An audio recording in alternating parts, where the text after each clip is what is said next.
Patellar tendinopathy, commonly known as jumper's knee, is a frequent overuse injury in athletes who perform repeated jumping and landing movements. Today we'll explore an early stage rehabilitation session focused on pain management for a competitive cheerleader in the early stages of recovering from this condition. Radavsky and Kirk suggest that the continuum model of tendinopathy places tendon pathology into three interchangeable stages. These include reactive tendinopathy, tendon disrepair, and degenerative tendinopathy. Radavsky and Cook also found that basketball players diagnosed with reactive tendinopathy and tendon disrepair through ultrasound each month of the season progress to degenerative tendinopathy and also regress to normal tendons. Studies have also shown that tendon tissue is inert and does not renew after the age of 17. This suggests that once a tendon is formed during puberty, it is stable.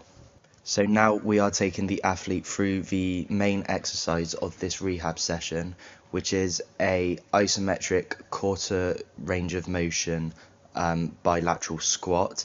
This is because tendons do not like stretching, so we are eliminating the stretch by only going into quarter range of motion because it is not going into too much depth.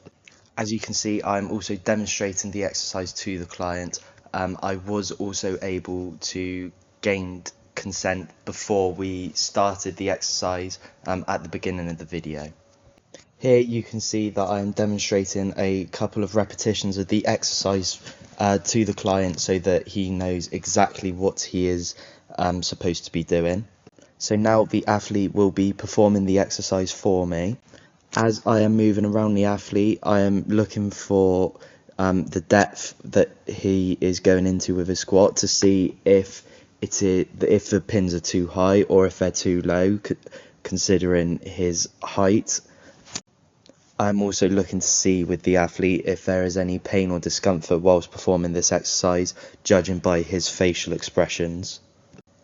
For a progression of this exercise, we went for a isometric quarter range of motion unilateral squat to help challenge his proprioception and balance.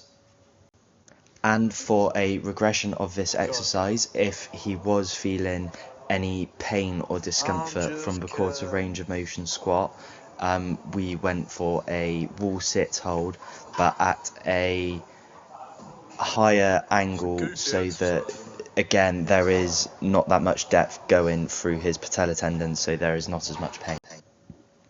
For this cheerleader, effective early intervention means respecting pain signals, maintaining movement and setting a solid foundation for progressive overload in the weeks ahead. Thank you for watching.